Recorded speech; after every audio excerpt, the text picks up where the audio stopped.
Hello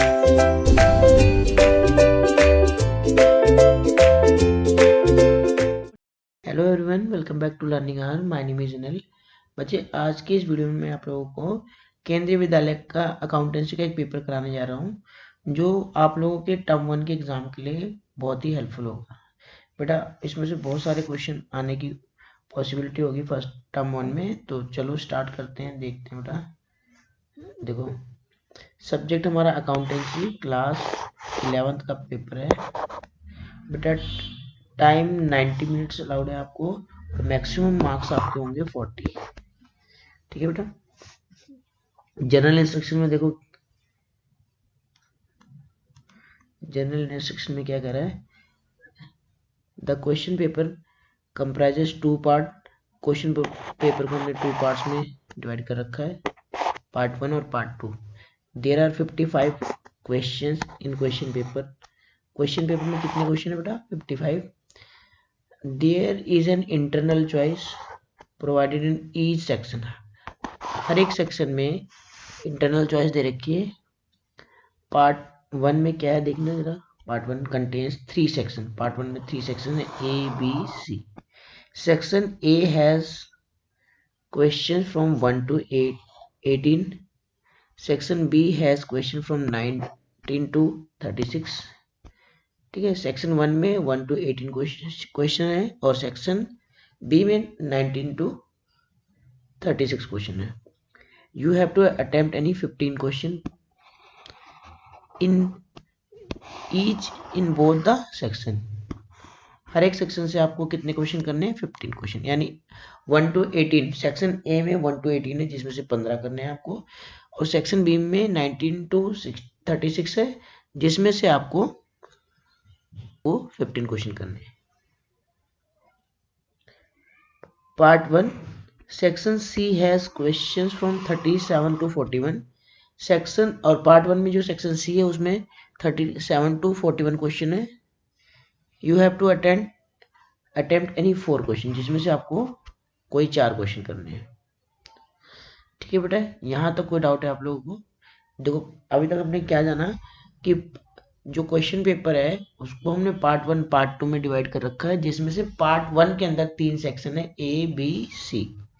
ठीक है, और सेक्शन ए में 1 से 18 क्वेश्चन है, जिसमें से हमें 15 करने हैं। सेक्शन बी में 19 to 36 क्वेश्चन है, 19 से लेकर 36 तक क्वेश्चन है, जिसमें से हमें 15 करने हैं। और पार्ट 1 की सेक्शन सी में 37 से क्वेश्चन स्टार्ट होगा और 41 पे खत्म है, जिसमें से हमें कोई 4 करने हैं। कोई डाउट है यहाँ तक तो बताओ। अब देखो बेटा, पार्ट 3 की बात करें। पार्ट 3 में क्या कह रहा है? Part 3 contains 2 section. अच्छा, part second contains 2 section. Part 2 में 2 सेक्शन है, section A and section B. अच्छा, पार्ट 2 में इन्होंने 2 ही सेक्शन बनाए। Section A has question from 42 to 48। ठीक है बेटा, 41 तक तो पहले हो चुका था, तो सेक्शन ए में 42 से लेकर 48 तक क्वेश्चन है, और you have to attempt any 5 question. आपको कितने अटेंड करने हैं? केवल कोई भी 5 क्वेश्चन। और section B has question from 49 to 55। You have to attempt any 6 question. आपको कोई भी 6 क्वेश्चन करने हैं। मैं तो बेटा सारे क्वेश्चन करवाऊंगा, तो चलो स्टार्ट करते हैं। क्वेश्चन नंबर फर्स्ट देखो, qualitative characteristics of accounting information are. बेटा, रिलायबिलिटी, रेलेवेंस, अंडरस्टैंडेबिलिटी। बेटा, ये तीनों की तीनों अकाउंटिंग में अकाउंटिंग की क्वालिटेटिव कैरेक्टरिस्टिक्स हैं। तो आंसर क्या हो जाएगा बेटा? All of these. ठीक है, तो क्वेश्चन नंबर फर्स्ट का ऑप्शन नंबर डी आंसर है आप। ठीक है, next question, the goods available with the business for sale on a particular date is known as. The goods available with the business for sale, जो business के पास जो goods पड़े होते हैं बेचने के लिए, on a particular date is known as, उसे हम कहते हैं, क्या कहते हैं बेटा? स्टॉक। भाई, जो गुड्स हम दुकान में खरीद के लाते हैं, रखते हैं, किस लिए रखते हैं? बेचने के लिए। तो दुकान में एक पर्टिकुलर डेट को जो सामान पड़ा होता है, किस लिए पड़ा होता है? बेचने के लिए। जो गुड्स पड़ा होता है किस लिए पड़ा होता है? बेचने के लिए। तो हम गुड्स जो खरीद के लाते हैं, बिजनेस के अंदर रखे होते हैं, हेल्ड फॉर सेल, उसे हम क्या बोलते हैं? स्टॉक बोलते हैं। तो आंसर क्या हो जाएगा इसका बेटा? क्वेश्चन नंबर सेकंड का ऑप्शन नंबर ए। ठीक है बेटा, नेक्स्ट क्वेश्चन देखें। कह रहा है which one is an example of current liability. इसमें से करंट लायबिलिटी आपको ढूंढनी है। बिल्स रिसीवेबल हमारी क्या होती है, करंट असेट्स। बिल्स रिसीवेबल तो बिजनेस के लिए करंट असेट होती है। डेट भी बिजनेस के लिए क्या होती है, करंट असेट। और क्रेडिटर बिजनेस की क्या होता है, करंट लायबिलिटी। तो ऑप्शन क्या हो जाएगा, सी।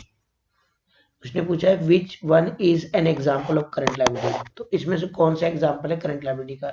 तो क्रेडिटर जो है वो करंट लायबिलिटी का एग्जाम्पल है। बिल्स रिसीवेबल और डेटर तो करंट असेट्स की एग्जाम्पल है। नेक्स्ट क्वेश्चन, क्वेश्चन नंबर 4 क्या कह रहा है देखो, which is received at the time of making payment. कह रहा है which is received at the time of making the payment in cash is known as cash discount. बेटा जब हम पेमेंट करते हैं, जब हम पेमेंट करते हैं क्रेडिटर वगैरह को, तो क्रेडिटर जो हमें डिस्काउंट देता है तो उसे हम क्या बोलते हैं, कैश डिस्काउंट। कैश डिस्काउंट दिया ही इसलिए जाता है कि हम टाइम से पहले पेमेंट कर रहे हैं। तो क्या क्या करा है क्वेश्चन, क्या करा है, which is receive at the time of making payment. Payment करते टाइम जो मिलता है इज इन कैश, कैश में, is known as cash discount. उसे हम कैश डिस्काउंट बोलते हैं। ठीक है, नेक्स्ट क्वेश्चन देखो बेटा, a firm sold goods on credit. एक फर्म ने 50,000 रुपए के गुड्स बेचे हैं क्रेडिट पे इन the month of January and collected the amount in the month of अप्रैल। उसने अप्रैल के मंथ में अमाउंट को कलेक्ट किया है। Accountant record this sale in the month of April following accrual basis of accounting. Is he correct in doing so. क्या वह correct है बेटा। इस क्वेश्चन में पहले तो आपको अकाउंटिंग ईयर नहीं बता रखा, उसको अकाउंटिंग ईयर बताना चाहिए। कह रहा है a firm sold goods on credit for rupees 50,000 in the month of January and collect the amount in the month of April. Accountant record this sale in the month of April following accrual basis of accounting. Is he correct in doing so? बेटा अगर हमारा accounting period Jain to दिसंबर है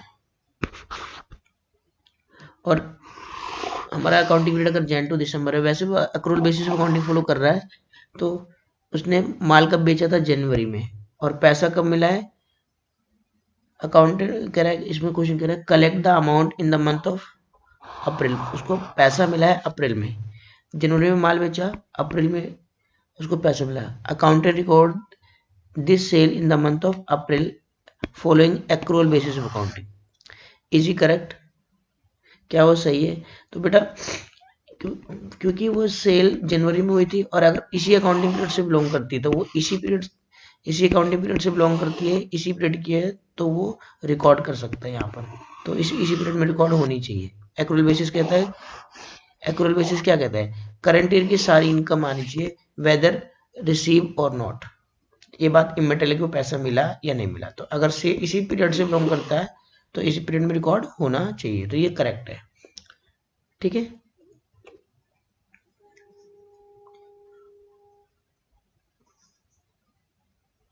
तो true है। Question number 5 का answer हो जाएगा ए, true. Next question देखो, in accounts recording is made of only financial transaction. Yes बेटा, only financial transaction. Only non financial transaction, non financial transaction तो अकाउंट्स में रिकॉर्ड होती नहीं है। Financial as well as non financial नहीं बेटा, financial होती होगी। पर्सनल ट्रांजेक्शन को तो वैसे भी हम रिकॉर्ड नहीं करते। तो in accounts recording is made of only financial transaction. Question number 6 का option number A correct answer है। ठीक है, नेक्स्ट बेटा, accounting start where bookkeeping. Bookkeeping जैसे ही हम बुककीपिंग बुक्स मेंटेन हो जाती है उसके बाद हम अकाउंटिंग करना चालू कर देते हैं। Accounting starts where bookkeeping ends. Question number 7 का option number B correct answer है। नेक्स्ट क्वेश्चन देखो बेटा, which of the following is not. Question बोला not, which of the following is not a business transaction. कौन सी business transaction नहीं है। तो क्या लगा, bought furniture for rupees 10,000 for business ये ट्रांजेक्शन है। Paid for salaries of employees 15,000, ये भी ट्रांजेक्शन है। Paid son's fees from her bank, her personal bank account. अच्छा, अगर वो अपने अपने खाते से, अपने घर के खाते से, उसके पास जो उसका पर्सनल अकाउंट बैंक में है, उससे अगर अपने बेटे की फीस देगा तो उसका बिजनेस से क्या लेना देना है, कोई नहीं। तो ये आंसर इसका क्या हो जाएगा, सी। आखिरी वाला और पढ़ लेते हैं वैसे। Paid son fees from business. अच्छा, बिजनेस से के पैसे से अगर सन की फीस पे करेगा तो ये तो बेटा ड्राइंग हो जाएगी, तो ये भी ट्रांजेक्शन है। तो ट्रांजेक्शन कौन सी नहीं है, सी। अगर वो अपने पर्सनल अकाउंट से अपने बेटे की फीस पे करता है तो वो बिजनेस से क्या लेना देना है, बिजनेस की ट्रांजेक्शन नहीं है। नेक्स्ट क्वेश्चन क्या कर रहा है, आइडेंटिफाई द अकाउंटिंग प्रिंसिपल। हमें अकाउंटिंग प्रिंसिपल आइडेंटिफाई करना है which include the cost of acquisition of that does not change year after. Identify the accounting principle which include the cost of acquisition that does not change year after year। तो बेटा इसका correct answer हो जाएगा cost concept. Cost concept हमें कहता है कि asset को उसके एक्वायर्ड प्राइस पे, परचेज प्राइस पे रिकॉर्ड करना चाहिए। जब हम अपनी बुक्स ऑफ अकाउंट्स मेंटेन करेंगे तो हम अपनी बुक्स में असेट को उसके एक्वायर्ड प्राइस पे, जिस प्राइस पे हमने असेट को एक्वायर किया है, परचेज किया है, उस प्राइस पे रिकॉर्ड करना चाहिए। ठीक है, ईयर आफ्टर ईयर। ठीक है, तो आंसर इसका क्या जाएगा, ए।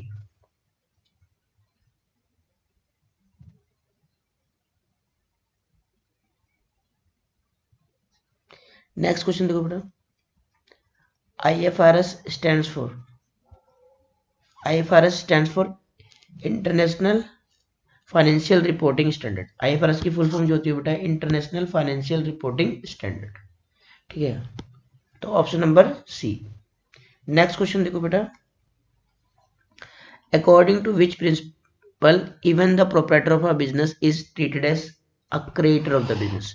बेटा जो बिजनेस का ओनर होता है उसको बिजनेस, वो जो पैसा लगाता है बिजनेस के ऊपर, वो बिजनेस के ऊपर क्या, उसका पैसा बिजनेस के ऊपर क्या माना जाता है, लायबिलिटी। कौन सा प्रिंसिपल कहता है, क्रिएटर माना जाता है। भाई ओनर भी बिजनेस का क्रिएटर कब माना जाता है, हम बिजनेस एंटिटी कंसेप्ट मैंने पढ़ाया था आप लोगों को, और बिजनेस एंटिटी कंसेप्ट में मैंने क्या सिखाया था, business and businessman both are separate. Business अलग होता है और बिजनेसमैन अलग होता है। जब बिजनेसमैन बिजनेस से अलग होता है तो इसलिए जब बिजनेसमैन बिजनेस में पैसा लगाता है तो कैपिटल का पैसा बिजनेस के ऊपर लायबिलिटी माना जाता है। तो कौन से कंसेप्ट की वजह से बेटा, बिजनेस एंटिटी कंसेप्ट की वजह से क्रिएटर जैसा हो जाता है। तो इसका आंसर हो जाएगा क्वेश्चन नंबर 11 का option number C, business entity principle. Next question देखना बेटा, the firm purchased the the machine cost of rupees 10,000। Firm ने 10,000 की कॉस्ट की मशीन खरीदी and charge depreciation 10% according to straight line method. अच्छा, फर्म जो depreciation लगाती है 10% लगाती है according to straight line method.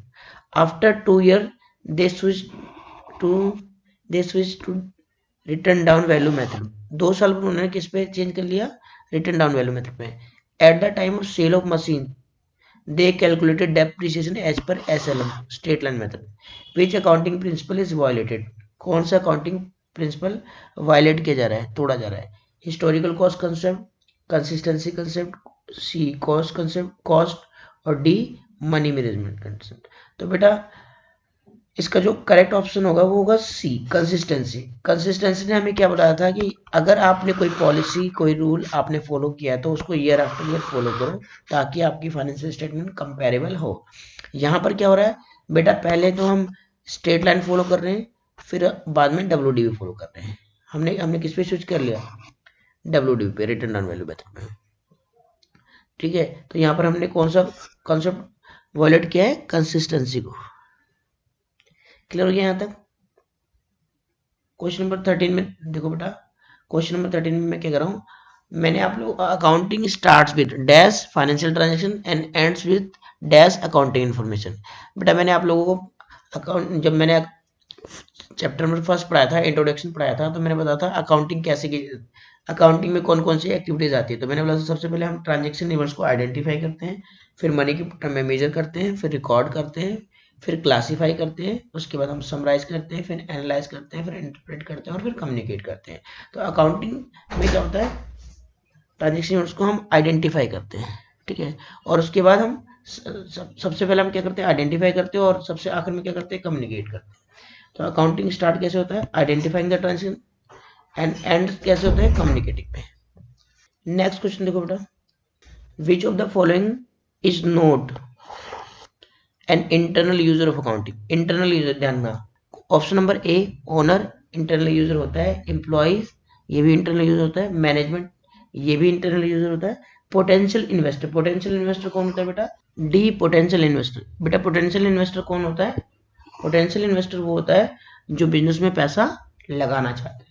तो और जो पोटेंशियल इन्वेस्टर होता है बेटा ये एक्सटर्नल यूजर होता है, इंटरनल नहीं होता। तो इसका ऑप्शन नंबर डी हो जाएगा। क्वेश्चन नंबर 14 का ऑप्शन नंबर डी हमारा करेक्ट आंसर। क्वेश्चन नंबर 15 देखो, Hardik limited is engage in a laptop trading business. अच्छा वो लैपटॉप खरीदता बेचता है। The total assets of the business is 10,40,000। Firm की टोटल असेट कितनी है, 10,40,000। And outside liability is rupees 1,80,000। What will be the owner's equity. हमने अकाउंटिंग में पढ़ी हुई है, asset is equal to capital plus liability. आपको असेट दे रखी है, असेट कितनी है, 10,40,000।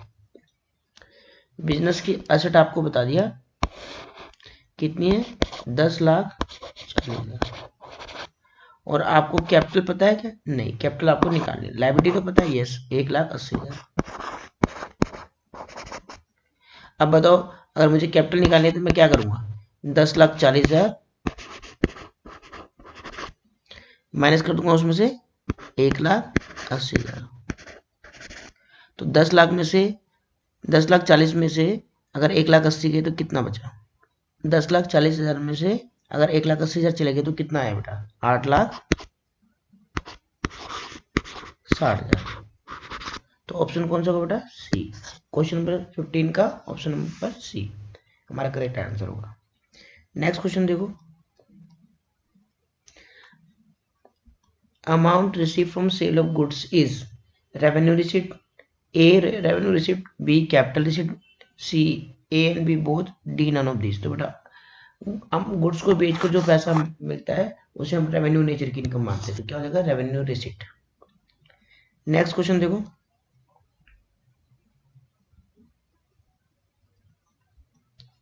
Money spend to acquire an asset is known as. Asset को खरीदने के लिए जो भी खर्चा किया जाता है बेटा उसे हम कैपिटल एक्सपेंडिचर बोलते हैं, एक्सपेंडिचर बोलते हैं। और एक्सपेंडिचर में कौन सा, कैपिटल एक्सपेंडिचर। तो A expenditure, B expense, D deferred revenue expenditure, C deferred revenue expenditure, और डी क्या कह रहा है, बोथ बी एंड सी। तो ध्यान रखना बेटा, money spend to acquire asset, asset को खरीदने के लिए जो भी खर्चा किया जाता है उसे हम कैपिटल नेचर का एक्सपेंडिचर कहते हैं।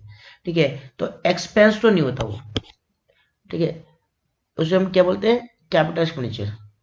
अच्छा deferred revenue expenditure, deferred revenue expenditure किसे कहते हैं, जब हम कोई न्यू प्रोडक्ट लॉन्च करते हैं तो उसमें हैवी एक्सपेंडिचर करते हैं एडवर्टाइजमेंट पे, एड वगैरह पे जो हैवी एक्सपेंडिचर करते हैं उसका benefit more than one accounting year तक मिलता है, उसे हम डेफर्ड रेवेन्यू एक्सपेंडिचर बोलते हैं। तो ये बेटा ये भी नहीं होगा। तो हमारा जो करेक्ट ऑप्शन होगा बेटा ए एक्सपेंडिचर। एसेट को खरीदने के लिए जो हमने खर्चा किया उसे हम एक्सपेंडिचर कहते हैं, एक्सपेंडिचर। क्वेश्चन नंबर 18 देखो, द अमाउंट ऑफ कैश और goods which is withdrawn by the proprietor. अच्छा ओनर जो है, प्रोप्राइटर जो है, कैश निकाले या गुड्स निकाले, विड्रॉ करे from the business for is private use is called drawing. ये तो कोई बड़ी बात नहीं बेटा, ए कैपिटल, बी एक्सपेंस, सी ड्राइंग और डी एक्सपेंडिचर। तो इसका करेक्ट आंसर होगा बेटा सी ड्राइंग्स।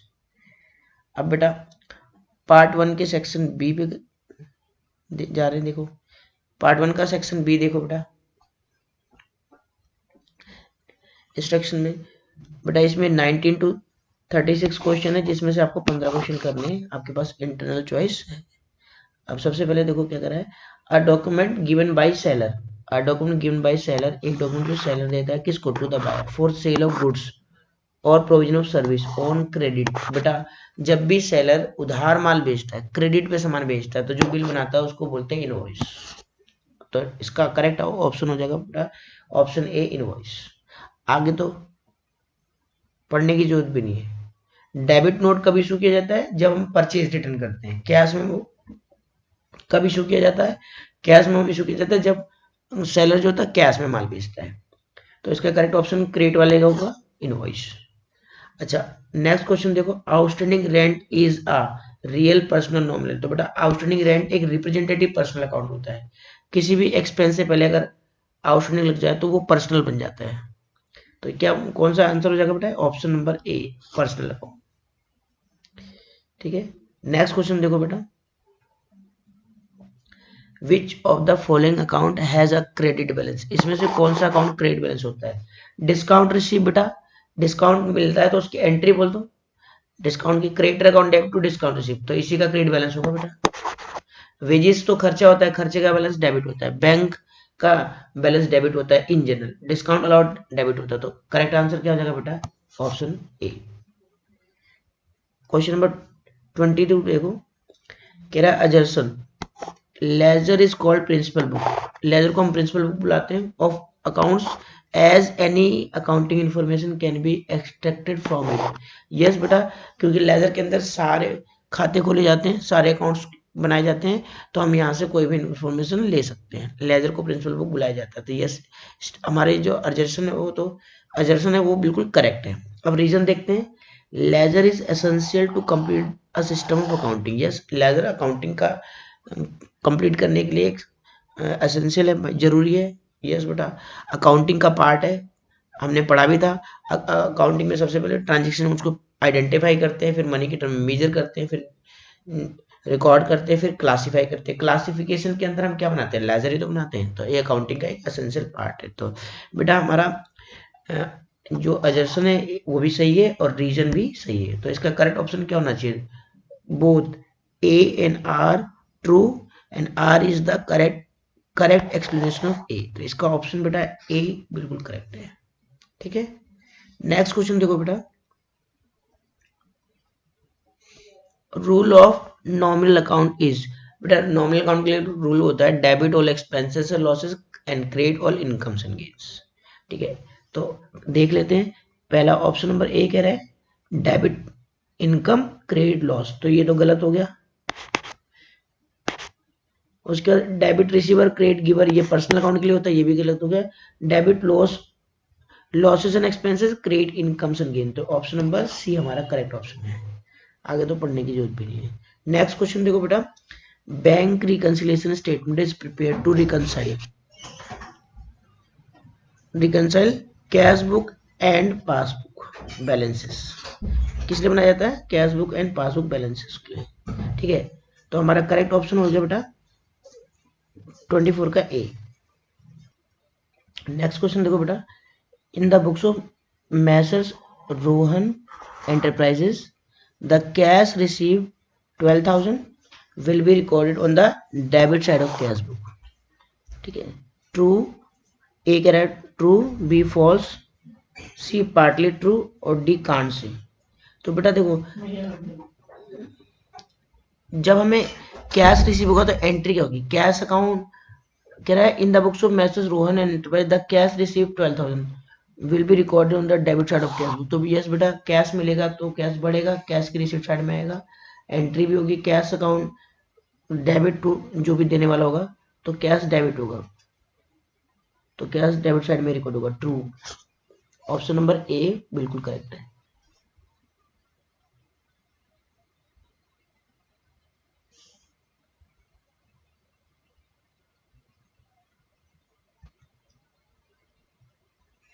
नेक्स्ट क्वेश्चन देखते बेटा, question number 26, assertion bank statement is prepared by bank. Yes बेटा, बैंक स्टेटमेंट तो बैंक ही बनाता है, बिल्कुल करेक्ट ऑप्शन करेक्ट है ये।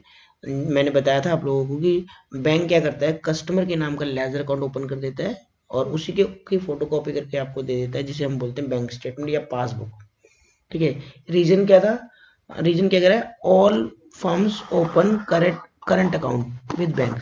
अच्छा, जितने भी बिजनेस लोग कर रहे होते हैं वो चाहे तो अपने बिजनेस के नाम से करंट अकाउंट खुलवा सकते हैं बिजनेस के अंदर। सभी लोग तो नहीं खुलवाते, लेकिन जिसको नीड होती है वो ओपन करवाता है। ये भी सही है, रीजन भी हमारा आर भी करेक्ट है।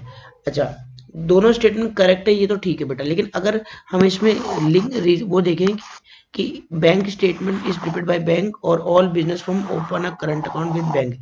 इसका कोई ये एक दूसरे से रिलेटेड है तो नहीं है बेटा, ये एक दूसरे से रिलेटेड नहीं है। इसका इससे कोई क्या रीजन जो है इसको एक्सप्लेन कर रहा है? नहीं, रीजन के अंदर कोई बैंक स्टेटमेंट की बात नहीं की गई। तो दोनों सही है लेकिन करेक्ट एक्सप्लेनेशन नहीं है। तो इसका करेक्ट ऑप्शन होगा बेटा B, both A and R true. Assertion भी ठीक है, रीजन भी ठीक है, लेकिन R is not the correct explanation of A. R जो है वो ए का करेक्ट एक्सप्लेनेशन है, ये नहीं कह सकते। ठीक है बेटा, नेक्स्ट क्वेश्चन देखते हैं। क्वेश्चन नंबर 27 देखो, N asset was purchased 50,000 as per reducing balance method. Depreciation 20% depreciation is written off each year. What is the value of asset at the end of 3 years? 3 साल बाद asset की value क्या होगी?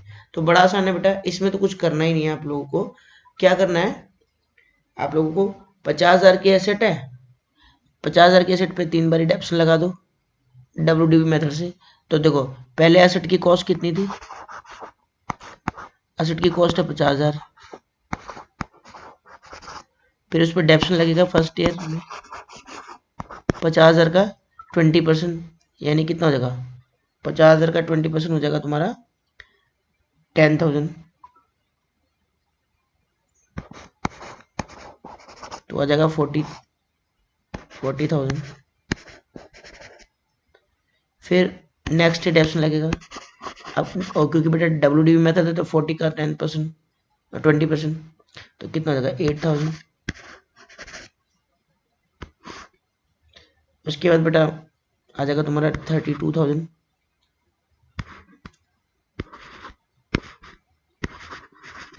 अब इसका 10% लगा दो, बस ये आंसर होगा।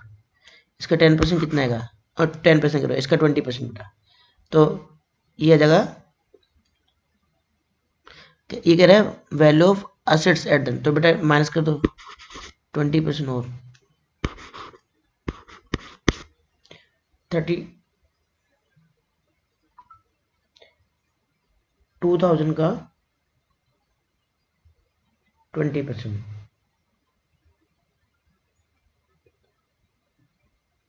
तो बेटा ये आ जाएगा 6400 और माइनस कर दो डेप्रिसिएशन।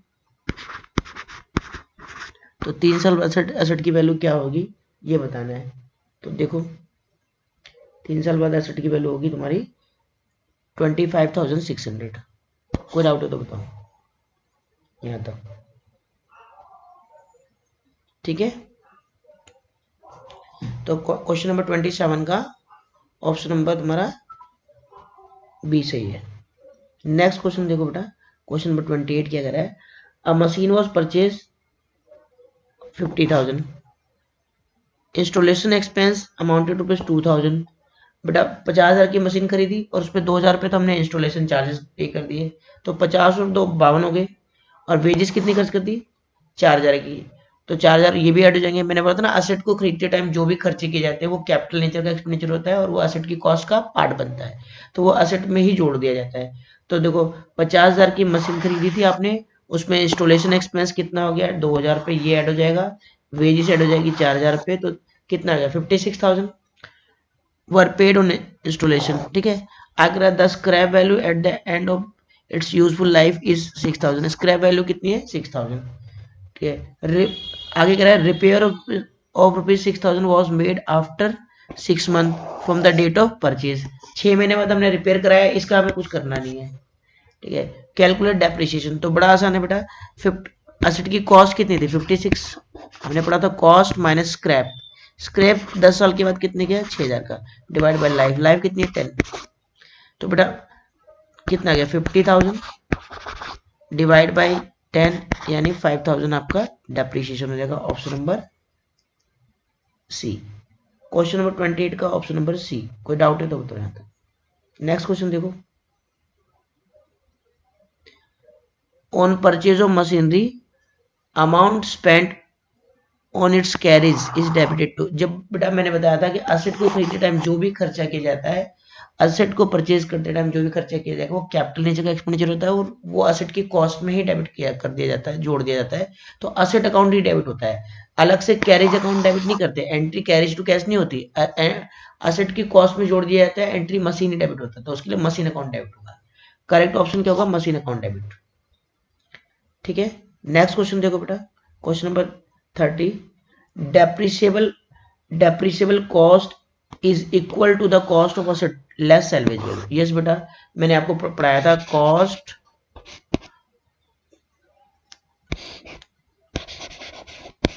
Minus scrap. कॉस्ट में से स्क्रैप घटा देते तो इसको बोलते हैं डेप्रिसिएबल अमाउंट, और डेप्रिसिएबल अमाउंट जो आता है उसको अगर लाइफ से डिवाइड कर दे तो आ जाता है बेटा डेप्रिसिएशन। ये जो आता है इसको बोलते हैं डेप्रिसिएशन। तो अगर जो डेप्रिसिएशन आएगा, जितना भी आपका डेप्रिसिएशन आएगा, अगर हम सारे डेप्रिसिएशन को जोड़ लें तो वापस वो किसके बराबर आता है? Equal to cost. ठीक है, तो ये ट्रू है बिल्कुल। ठीक है, तो क्वेश्चन नंबर 30 का ऑप्शन नंबर ए ट्रू है।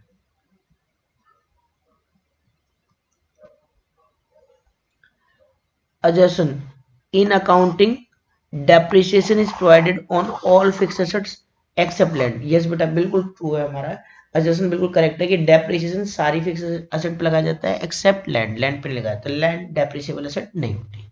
Reason, land is usually assumed to not a debt, लैंड is usually assumed not a depreciate option, depreciate options. Yes बेटा, लैंड डेप्रिशिएबल असेट्स नहीं होती, लैंड डेप्रिशिएट नहीं होती, इसीलिए लैंड पे डेप्रिसिएशन नहीं लगाया जाता, क्योंकि लैंड एक डेप्रिशिएबल असेट नहीं है, इसकी लाइफ मोर देन 1 ईयर होती है। ठीक है, इसकी लाइफ चलती रहती है। ठीक है, जब और बेटा जब लैंड की लाइफ असीमित है तो जब लाइफ से डिवाइड करोगे तो आंसर इन्फिनिटी में आएगा, इसलिए लैंड डेप्रिशिएट नहीं होती। जब cost minus scrap divide by life करोगे तो लैंड की लाइफ तो अनंत तक चलेगी।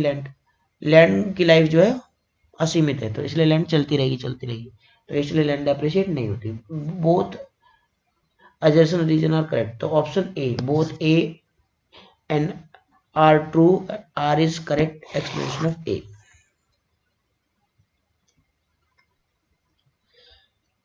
प्रोविजन इज क्रेडिट, कह रहा है provision is created by debit into profit loss account. जो प्रोविजन बनाया जाता है बेटा, इसकी एंट्री होती है profit and loss account debit to provision for doubtful debts. तो ये बिल्कुल करेक्ट है। ठीक है, किसको डेबिट करके बनाया जाता है? Profit loss account. बेटा प्रोविजन को हम प्रूडेंस कंसेप्ट अप्लाई करते हुए खर्चा मान लेते हैं और उसको खर्चा मान के पीएनएल में डेबिट कर देते हैं, इसलिए पीएनएल के थ्रू बनाया जाता है profit loss account debit to provision for profit loss account debit to provision for doubtful debts, entry pass की जाती है। आगे देखो क्या कर रहा है, amortization refers to writing off. Amortization बेटा इनटेंजिबल, एमोर्टाइजेशन जो होता है वो इनटेंजिबल एसेट के लिए यूज किया जाता है। बेटा इनटेंजिबल एसेट, तो ऑप्शन देखो, पहला है डेप्रिशिएशन, दूसरा बी है वेस्टिंग, सी इंटेंजिबल एसेट और डी फिक्टिशियस एसेट। तो ऑप्शन नंबर सी हमारा करेक्ट है। जब हम इंटेंजिबल एसेट को राइट करते हैं तो उसके लिए वर्ड यूज करते हैं एमोर्टाइजेशन। नेक्स्ट क्वेश्चन देखो बेटा, capital redemption reserve. Capital redemption reserve is general reserve, B specific reserve, C revenue reserve और D none of this. Capital redemption reserve जो होता है वो किसी स्पेसिफिक काम के लिए बनाया जाता है, इसलिए स्पेसिफिक रिजर्व। नेक्स्ट क्वेश्चन देखो बेटा, क्वेश्चन नंबर 35 कह रहा है which among the following is a correct difference between provision and reserve. हमें प्रोविजन रिजर्व में सही डिफरेंस बताना है। तो क्या कह रहा है, provision is created out of legal necessity. Yes बेटा, लॉ के रिक्वायरमेंट होती है इसलिए हम बनाते हैं। Whereas reserve is created as a matter of prudence. Reserve हम बना के इसलिए रखते हैं कल को कोई जरूरत पड़े तो हम पैसे को यूज कर सकते हैं, ये तो सही है। आगे कह रहा है provision is invested where reserve is not invested. ये तो गलत हो गया बेटा, प्रोविजन के पैसे को इन्वेस्ट नहीं करते हम। Provision is an appropriation of profit, नहीं बेटा, प्रोविजन चार्ज अगेंस्ट प्रॉफिट होता है। प्रोविजन जो होता है प्रॉफिट लॉस अकाउंट में डेबिट होता है, प्रोविजन जो होता है हम उसको चार्ज अगेंस्ट प्रॉफिट मानते हैं, तो ये गलत हो गया ये भी। Provision can be use as a distribution of dividend, नहीं, प्रोविजन के पैसे को हम डिविडेंड बांटने के लिए यूज नहीं कर सकते। ठीक है, कंपनी प्रोविजन के पैसे से प्रॉफिट नहीं बांट सकती। Whereas reserve is can not be allowed to be use for distribution dividend. Reserve के पैसों को बेटा एक तरह से यूज किया जा सकता, तो ये भी गलत होगा। करेक्ट ऑप्शन बेटा इसका क्या हो गया, ऑप्शन ए। नेक्स्ट क्वेश्चन देखो, provision is an appropriation of profit. Provision profit का बंटवारा है, प्रोविजन प्रॉफिट में से बनाया जाता है, नहीं बेटा, प्रोविजन जो होता है प्रॉफिट के अगेंस्ट चार्ज होता है, प्रोविजन जो होता है खर्चा माना जाता है, और एप्रोप्रिएशन ऑफ प्रॉफिट वो होता है जो प्रॉफिट में से दिया जाता है। बेटा प्रोविजन जब डेबिट होता है प्रॉफिट लॉस अकाउंट में, तब जाके प्रॉफिट निकलता है। तो ये प्रोविजन जो होता है ना वो चार्ज अगेंस्ट प्रॉफिट होता है, प्रोविजन को हम चार्ज बोलते हैं, एप्रोप्रिएशन नहीं बोलते। चार्ज क्या होता है बेटा, चार्ज ऐसे खर्चे जो आपको भरने ही भरने, चाहे आपको प्रॉफिट हो, वो ऐसे खर्चे जो आपको दिखाना है, जो आपके खर्चे हैं, चाहे बिजनेस का प्रॉफिट हो या ना हो। और जो आपको मैं कह रहा हूँ चार्ज किसे कहते हैं, ऐसे खर्चे जो आपको पे करने ही करने होते हैं, चाहे आपको प्रॉफिट हो या ना हो। और एप्रोप्रिएशन क्या होता है, प्रॉफिट होगा तो देंगे, नहीं होगा तो नहीं देंगे। तो प्रोविजन जो होता है ना हम खर्चा मानते हैं, वो पीएनएल में डेबिट होता है, इसको चार्ज माना जाता है। तो ये फॉल्स हो गया बेटा, provision is an appropriation of profit, ये गलत है, तो ये फॉल्स हो गया। सेक्शन सी देखो बेटा, पार्ट 1 का सेक्शन सी, जिसमें आपके क्वेश्चन नंबर 37 से 41 तक है, 4 क्वेश्चन करवाइए इसमें से। देखो question number 37 to question number 37 and 38 are based on hypothetical situation given below. देखो जरा क्वेश्चन क्या कर रहा है, mister A of Baroda purchase goods 50,000 from mister B of Surat. अच्छा, ये पहली बात तो आपको पता होना चाहिए कि बड़ौदा और सूरत दोनों ही गुजरात में है, दोनों कहाँ पर है, गुजरात में, सेम स्टेट में। And 12 rupees 1,20,000 from mister X of Jaipur. देखो क्वेश्चन क्या कर रहा है, mister A of Baroda purchase goods of rupees 50,000 from mister B of Surat. अच्छा, सूरत से खरीदा है, तो देखो दोनों ये बड़ौदा और सूरत जो है दोनों कहाँ पर है, दोनों गुजरात में है। तो इस पे तो लगेगा CGST और SGST, अगर ठीक है। और आगे देखो क्या लिखा है, rupees 1,20,000 from mister X of Jaipur, ठीक है। और इससे खरीदा जयपुर से, जयपुर बेटा गुजरात से बाहर का है, तो इंटरस्टेट ट्रांजेक्शन हो गई। अब हम देखते हैं आगे क्या कर रहा है, A sold goods costing mister A sold goods costing 1,30,000 to a businessman in Gujarat for rupees 1,50,000. Rate of IGST is 10%, rate of CGST is 5% और SGST is 5% और rate of CGST is 5%. अब हमें क्वेश्चन क्या कह रहा है, पहला क्वेश्चन है amount of IGST charge by mister A. Amount of IGST charge by mister A. Mister A ने क्या किया था, देखो मिस्टर ए ने क्वेश्चन कह रहा है amount of IGST charge by mister A. तो क्वेश्चन कह रहा था mister A of Baroda purchase goods of rupees 50,000 from mister B जो कि सूरत में, तो यहाँ तो IGST लगेगा ही नहीं। एंड मिस्टर, और उसके बाद क्या कर रहा है, मिस्टर ए ने क्या कहता है 1,25,000 1,20,000 का गुड्स खरीदा था मिस्टर एक्स से। कहाँ से खरीदा था, जयपुर से। तो यहाँ पर IGST लगेगा बेटा, पे करेगा, IGST पे करेगा ना। इसने बोला amount of IGST charge by mister A, mister A IGST charge करेगा। बेटा यहाँ पर जब मिस्टर ए जयपुर से खरीदेगा, तो मिस्टर ए जब जयपुर से खरीदेगा 1,20,000 का सामान, तो वो IGST देगा या लेगा, बेटा पे करेगा ना। यहाँ पर चार्ज बोला है, तो IGST तो वो लेगा ही नहीं। क्लियर हो गया, मिस्टर ए IGST चार्ज नहीं करेगा, ठीक है।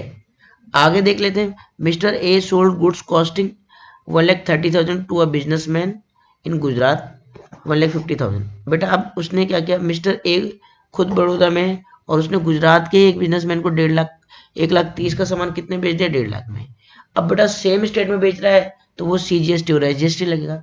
तो पहला केस देखो क्या करे, अमाउंट ऑफ IGST चार्ज, बेटा वो कह रहा है IGST तो लगेगा ही नहीं। IGST पहली बात, जब हमने गुजरात से खरीदा तो हम IGST चार्ज थोड़ा करेंगे, IGST पे करेंगे। और यहाँ पर हम आउटपुट IGST पे करेंगे, लेकिन बेटा उसने बोला charge. Amount of IGST charge by mister A, mister A IGST लेगा थोड़ा ना, मिस्टर ए तो आईजीएसटी देगा, तो इसमें आंसर हो जाएगा नील। तो इसका आंसर हो गया नील बेटा, क्यों कि मिस्टर ए कोई आईजीएसटी चार्ज नहीं करेगा, मिस्टर ए तो आईजीएसटी पे करेगा, लेगा थोड़ा ना। इसने बोला चार्ज, क्या मिस्टर ए आईजीएसटी लेगा? नहीं, चार्ज थोड़ा करेगा। नेक्स्ट क्वेश्चन देखो इसमें क्या करा है, amount of SGST charge by mister A. अच्छा, amount of SGST charge by mister A. अब देखो बेटा, मिस्टर ए ने जब गुड्स बेचा था, कितने वाला, 1,30,000 वाला सामान कितने बेचा था? 1.5 लाख में। किसको बेचा था? एक बिजनेसमैन को, जो कि गुजरात में, और मिस्टर ए भी गुजरात में ही, क्योंकि ये जो बड़ौदा, ये कहाँ होता है? गुजरात के अंदर ही है, ये भी गुजरात की में ही है। तो दोनों सेम सिटी में, तो क्या लगेगा? CGST SGST. हमसे क्या पूछ रहा है? हमें क्वेश्चन वाला पूछ रहा है एसजीएसटी, तो बड़ा आसान है। कितने में बेचा है बेटा? 1.5 लाख में। जितने का बेचा है, 1.5 लाख में बेचा है, तो इसका 5% निकाल लो। 1.5 लाख का 5% कितना आ जाएगा बेटा? 1.5 लाख का 5% आ जाएगा तुम्हारा 7500। तो ऑप्शन सी करेक्ट ऑप्शन है। ठीक है, यहां तो कोई डाउट है तो बताओ।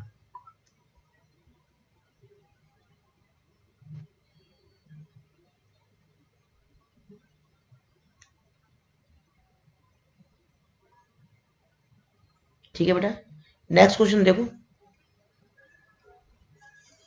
Question number 39 to 41 are based on the hypothetical situation given below. अब क्वेश्चन क्या कर रहा है देखो, विराट एक बिजनेसमैन ऑफ गारमेंट्स, कपड़ों वगैरह का काम करता है। He purchase raw material of ₹10,000, उसने 10,000 रुपए के पर वीक फ्रॉम ही सप्लायर रोहित। उसका कोई सप्लायर है जिससे उसने क्या खरीदा है? रॉ मटेरियल खरीदा है। 10,000 पर वीक, ₹10,000 पर वीक खरीदा है। आगे he has a team of 10 workers, उसके पास कितने वर्कर है बेटा? 10 वर्कर है। ध्यान, worker works in his business on the basis of daily wages of ₹400 per day of each worker. Worker जो उसके यहाँ काम करते हैं वो डेली वेजेस पे काम करते हैं, 400 रुपये डेली का मिलता है दिहाड़ी। During the month of April Virat withdrew finish goods of ₹1,000, market value जिसकी 5,000 रुपये है। बेटा विड्रॉ करके ले जा रहा है कितना? 1,000 रुपये का, 1,000 रुपये का गुड्स विड्रॉ करके ले जा रहा है फॉर हिज पर्सनल यूज, अपने पर्सनल यूज के लिए। ध्यान रखना, तो ड्राइंग उसकी, अगर विराट की जो ड्राइंग है वो 1,000 ही होगी, मार्केट वैल्यू से हमें कोई लेना देना नहीं होता। अपने खुद को ले जाएगा तो कॉस्ट पे ले जाएगा ना बेटा। Virat paid 500 for electric charges during the month. He sells goods for ₹40,000 at 20% trade discount during the month. He wants to expand the business, so he purchased an old machinery from his friend for ₹10,000 and spent 1,000 for its repair and maintenance. अच्छा, repair एक 10,000 की machine खरीदी है दोस्त से और 1,000 रुपये उस पर खर्च कर दिया, तो कॉस्ट कितनी हुई? मशीन कितनी की लाएगी? 11,000 की। Virat's business is increasing day by day, उसका बिजनेस रात दिन डे बाय डे क्या कर रहा है? इंक्रीज कर रहा है।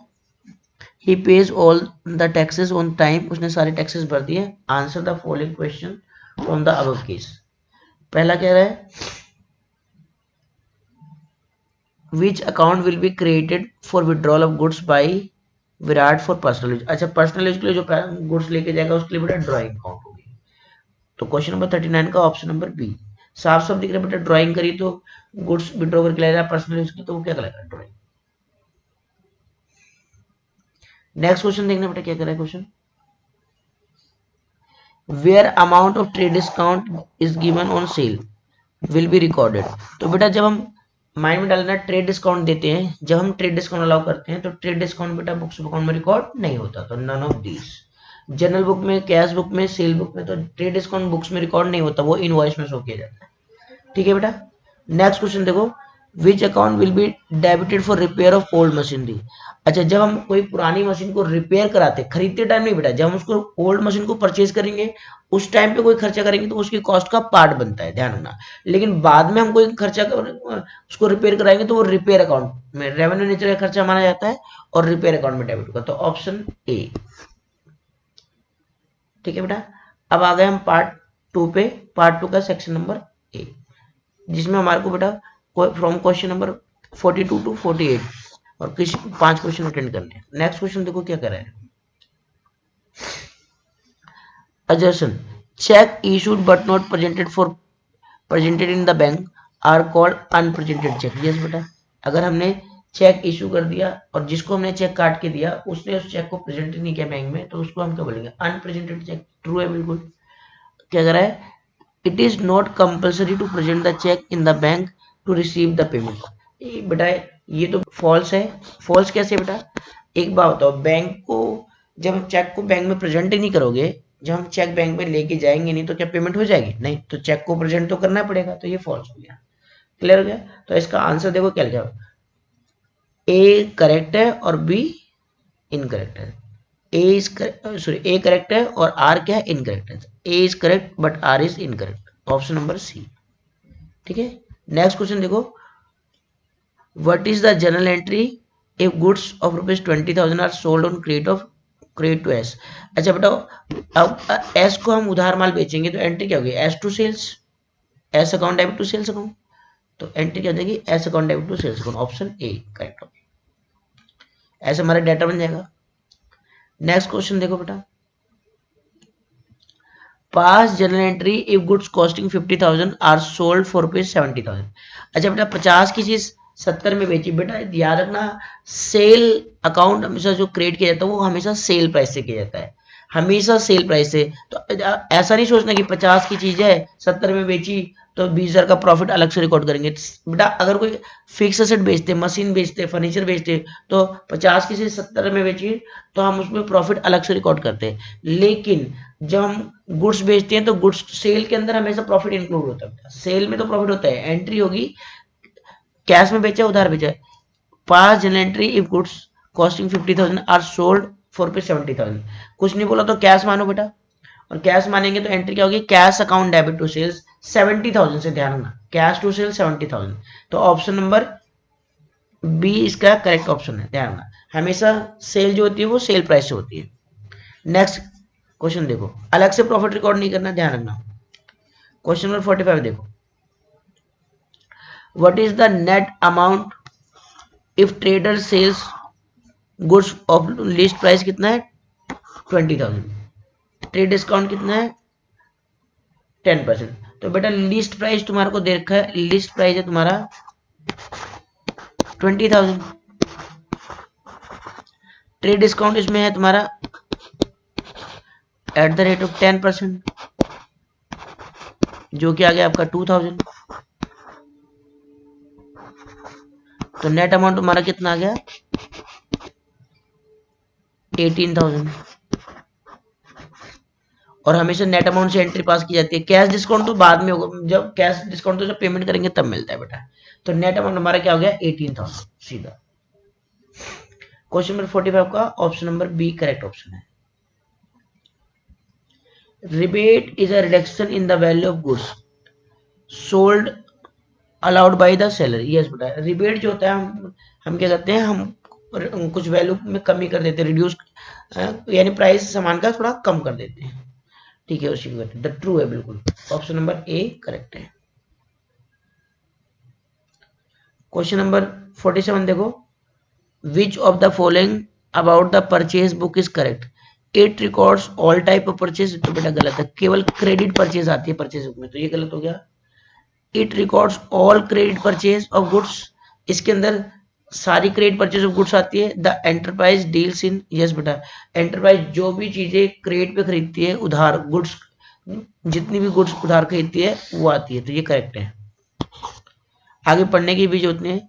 If it records all cash, cash तो आती नहीं है, तो ये भी गलत हो गया। नन ऑफ दिस तो इसका, तो ऑप्शन नंबर बी हमारा करेक्ट ऑप्शन है 47 का। नेक्स्ट क्वेश्चन देखो, विच of the following account has a credit balance, कौन सा अकाउंट क्रेडिट बैलेंस होता है? कैरिज का, बट कैरिज इनवर्ट बेटा खर्चा है तो डेबिट बैलेंस होगा। डिस्काउंट रिसीव ये क्रेडिट बैलेंस होगा। कैरिज आउट खर्चा होता है, खर्चे के बैलेंस डेबिट होते हैं। डिस्काउंट आउट देते तो हम उसको डेबिट ही करते, तो करेक्ट ऑप्शन बेटा सी इसका होगा बी, डिस्काउंट रिसीव का बैलेंस क्या होता है? क्रेडिट। अब पार्ट सेकंड देखना बेटा, पार्ट सेकंड का सेक्शन बी, जिसमें हमारे को क्वेश्चन दे रखे 49 to 55 और कोई 6 क्वेश्चन करने। सबसे पहले देखो क्या दिया है, tax taxes that are levied on any interstate purchase are, interstate purchase पे कौन सा टैक्स लगता है बेटा? आईजीएसटी। जब हम इंट्रास्टेट करते हैं यानी विद इन द स्टेट तो सीजीएसटी आईजीएसटी लगता है। जब अदर स्टेट से खरीदते हैं, आउटसाइड द स्टेट खरीदते हैं तो बेटा क्या लगता है? उसको बोलते हैं इंटरस्टेट, और इंटरस्टेट पे आईजीएसटी लगता है, जिसको बोलते हैं इंटीग्रेटेड जीएसटी। तो option number A correct option है।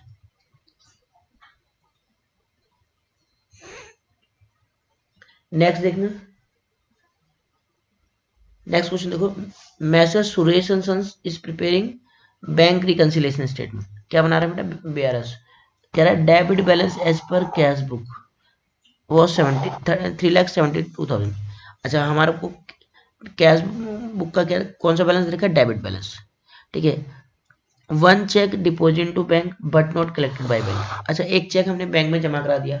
अगर हमने चेक जमा करा दिया तो हमने अपनी कैश बुक तो बढ़ा दी होगी 15,400, लेकिन पासबुक में इसकी एंट्री नहीं हुई, पासबुक में नहीं बढ़ा। क्यों नहीं बढ़ा? क्योंकि बैंक में जमा करा दिया लेकिन बैंक ने कलेक्ट नहीं किया, और बैंक जब तक कलेक्ट नहीं करेगा बैंक बढ़ाता नहीं है। किसको? जब हम कैश बुक से, हमने किसके बैलेंस से स्टार्ट करा है? कैश बुक के बैलेंस से। जब हम कैश बुक के बैलेंस से स्टार्ट करते हैं, हमेशा याद रखना, तो हम किसको देखते हैं? पासबुक। क्या पासबुक में 15,400 बढ़े? नहीं, पासबुक में नहीं बढ़े तो पासबुक घटे, हम भी अपने बैलेंस को घटा देंगे। तो 3,72,000 में से हम माइनस कर देंगे पहले तो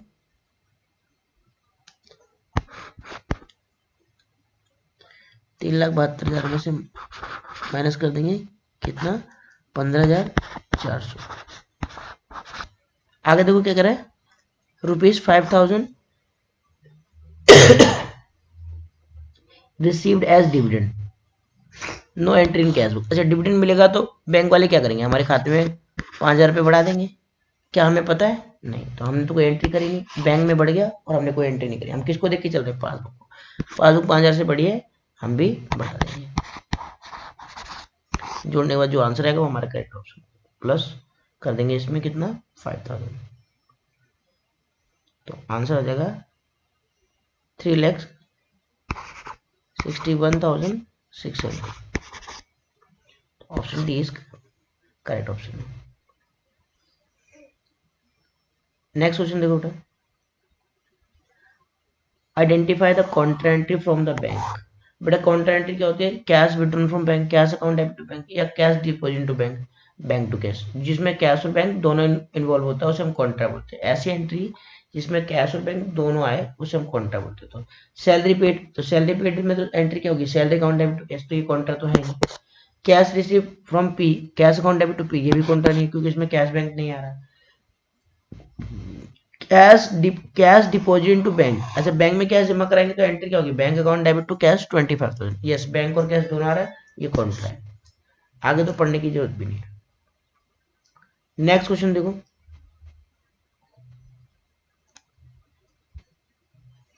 क्वेश्चन नंबर 52 क्या कर रहा है? एजर्शन क्या कर रहा है? Charging depreciation is important to represent the true and fair financial position. Yes बेटा, अगर हम डेप्रिसिएशन नहीं लगाएंगे अपनी एसेट पे तो हमारी एसेट की वैल्यू करेक्ट नहीं दिखेगी, सही नहीं दिखेगी, तो हमारी financial position true and fair नहीं होगी। तो डेप्रिसिएशन लगाना जरूरी है अगर आप चाहते हो कि आपकी एसेट ट्रू सही सही वैल्यू पे दिखे, आपकी फाइनेंशियल पोजीशन अच्छी दिखे, सही दिखे, ट्रू दिखे, तो आपको अपनी एसेट पे डेप्रिसिएशन लगाना पड़ेगा। तो एजर्शन ए तो करेक्ट है बिल्कुल। रीजन क्या करा है? If depreciation on asset is not provided, अगर हम एसेट पे डेप्रिसिएशन नहीं लगाएंगे, for then the asset will be overload, definite है एसेट की वैल्यू ज्यादा दिखेगी। अगर समय के साथ, समय की बीतने से, मैक्रो टेक्नोलॉजी में चेंजेस आने की वजह से, समय के बीतने से एसेट की वैल्यू में गिरावट आती है, और एसेट की वैल्यू में गिरावट आती है तो हमें टाइम टू टाइम एसेट की वैल्यू को कम करना चाहिए। अगर हम नहीं करेंगे, डेप्रिसिएशन नहीं लगाएंगे, तो एसेट और वैल्यू ज़्यादा वैल्यू पे दिख रही होगी, तो ये बिल्कुल करेक्ट है। तो आज इसका क्वेश्चन नंबर 52 का एजम्पशन भी ठीक है और रीजन भी ठीक है। तो both A and R R true and R is the correct of explanation of word A, तो ऑप्शन ए करेक्ट है। नेक्स्ट क्वेश्चन देखो,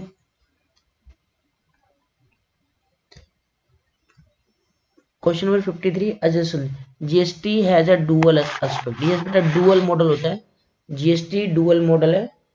जीएसटी में सीजीएसटी सेंट्रल गवर्नमेंट का टैक्स भी लगाया जाता है और स्टेट गवर्नमेंट का टैक्स भी लगता है, तो जीएसटी एक डुअल मॉडल टैक्स है।